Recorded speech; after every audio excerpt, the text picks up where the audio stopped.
बिस्मिल्लाहिर्रहमानिर्रहीम। अस्सलामु अलैकुम वरहमतुल्लाहि वबरकात। प्रोग्राम तदब्बर आदमियत से इंसानियत के साथ बंदे नचीज़ मोहम्मद वक़ार अहमद हाज़िर खिदमत है। मौजूद नाज़रीन,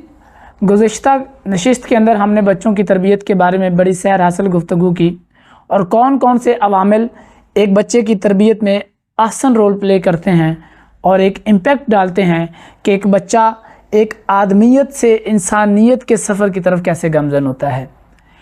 आज की नशिस्त के अंदर हम बात करेंगे एक अडल्ट जो बाकिरदार और सिरात मुस्तकीम पे चलने की भरपूर कोशिश कर रहा है, लेकिन कुछ मामलात ऐसे आते हैं जो उसको एक हर्डल या एक चैलेंज की इसी कैफियत के अंदर मुब्तला कर देते हैं। जी हाँ, मैं बात कर रहा हूँ इंसान की ज़िंदगी के अंदर आने वाली मुश्किलात की। मौजूद नाज़रीन, मेरी नज़र के अंदर इंसान की ज़िंदगी की जो मुश्किलात और परेशानियाँ आती हैं वो दो अक़साम की आती हैं। नंबर एक इम्तिहान और नंबर दो सज़ा। अब हमें ये तो मालूम हो गया कि जो मुश्किलात, मुसीबतें, परेशानियाँ हमारी ज़िंदगी में आ रही हैं वो उनकी दो अशकाल हो सकती हैं, या तो वो इम्तिहान की सूरत में आ सकती है या एक सज़ा की सूरत में आ सकती है। तो सवाल ये पैदा होता है कि पता कैसे किया जाए कि आया मेरे पे आने वाली मुसीबत एक इम्तिहान है या कि सज़ा। तो इसके लिए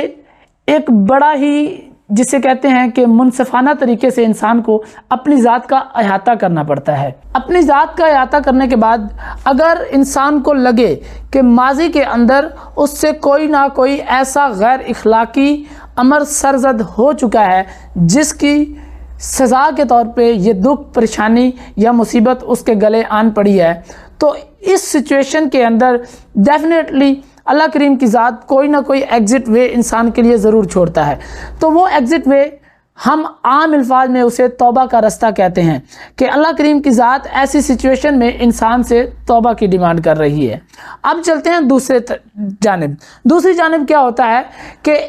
आपने अपनी ज़ात का एनालिसिस किया, आपने ख़ुद को देखा,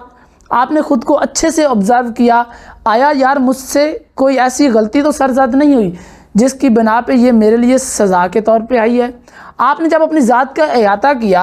आपने देखा क्या मैंने किसी के साथ धोखा, फ्रॉड, हसद, ग़ीबत या कोई भी ऐसा गैर इखलाकी अमर जो एक इंसान को शुबा नहीं देता, क्या आपसे ऐसा कोई गैर इखलाकी अमर सरज़द हुआ है? और अगर आपका ज़मीर आपको ये क्लियर कर दे कि नहीं, ऐसा कोई अमर या ऐसी कोई गलती आपसे माजी में नहीं हुई जिसकी बिना पे आपको इस किस्म की सज़ा या दुख, मुसीबत या परेशानी आन पड़ती, तो समझ जाएं कि अल्लाह करीम की ज़ात को आपकी ज़ात पसंद आ गई है और वो आपको एक इम्तिहान की चक्की में से गुजारना चाह रहा है। जब अल्लाह करीम की ज़ात किसी भी इंसान को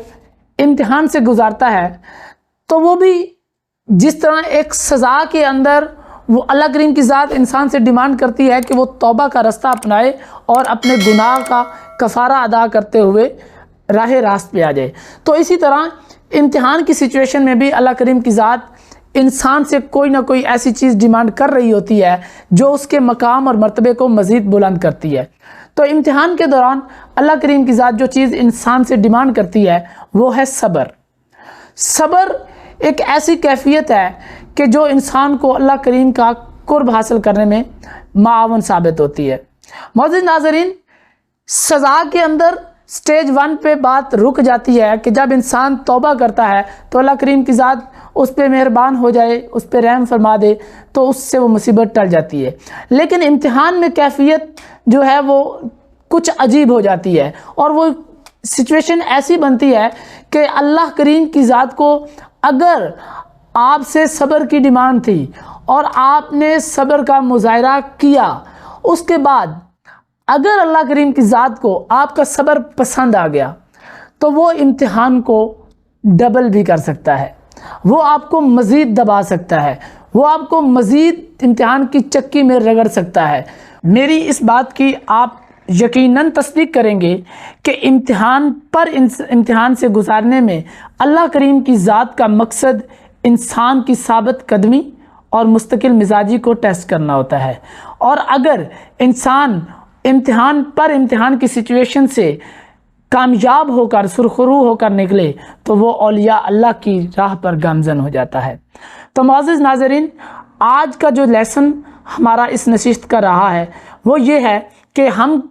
ہماری زندگی میں جب کبھی بھی کوئی پریشانی، دکھ، مصیبت یا کسی قسم کی بھی کوئی رنج کی کیفیت آ جاتی ہے تو سب سے پہلے ہمیں اپنی ذات کا احاطہ کرنے کی ضرورت ہے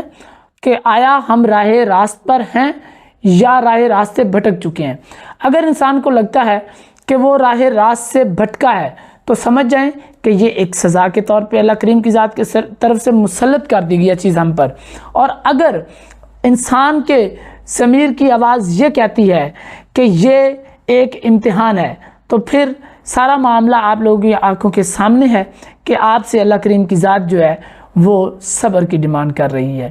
تو ہمیں صبر کا دامن ہاتھ سے تا عمر کبھی بھی نہیں جانے دینا چاہیے، کیونکہ صبر ہی ایک واحد ایگزٹ وے ہے کسی بھی امتحان کی سچویشن میں سے نکلنے کا۔ معزز ناظرین، آج کی نشست کے اختتام پہ میں آپ لوگوں سے گزارش کرنا چاہوں گا کہ برائے کرم مجھے علامہ صاحب، مفکر، فلاسفر یا کوئی اور ٹیگ دینے سے گریز کریے گا، کیونکہ میں ایک ادنا سا اسٹوڈنٹ ہوں، ایک سوشل بینگ ہوں، سوسائٹی کو آبزرو کرتا ہوں، اور وہ آبزرویشنز میں چاہ رہا تھا کہ میں کسی سورس کے تھرو مختلف لوگوں تک پہنچا سکوں۔ تو مجھے یوٹیوب چینل کو لانچ کرنا ایک مناسب امر لگا،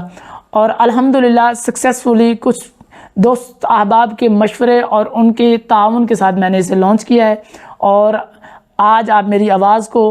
سن رہے ہیں۔ تو برائے کرم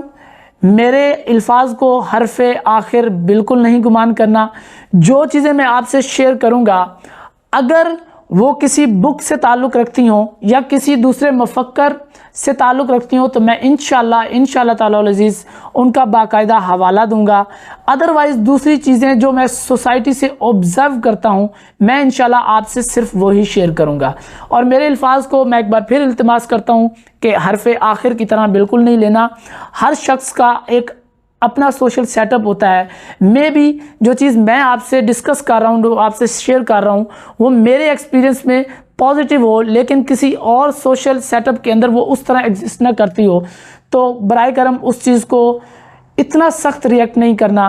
کہ آپ بالکل جسے کہتے ہیں کہ ایک سپیس نہ دے سکیں کسی کو۔ تو میں ایک بار پھر التماس کرتا ہوں کہ میں کوئی عالم، کوئی مفکر، کوئی فلاسفر ہرگز نہیں ہوں، ایک اسٹوڈنٹ ہوں، سوسائٹی کو آبزرو کرتا ہوں اور اس آبزرویشن کو کوشش کرتا ہوں کہ لوگوں سے شیئر کروں، ڈسکس کروں کہ آیا وہ ایگزسٹ کرتی ہیں ان ریئل سینس کہ نہیں۔ تو موسٹلی الحمدللہ میری جو کمپنی رہتی ہے وہ سفید بالوں کے ساتھ رہتی ہے، اور ان سے سیکھنے میں الحمدللہ میرے پاس ہر وقت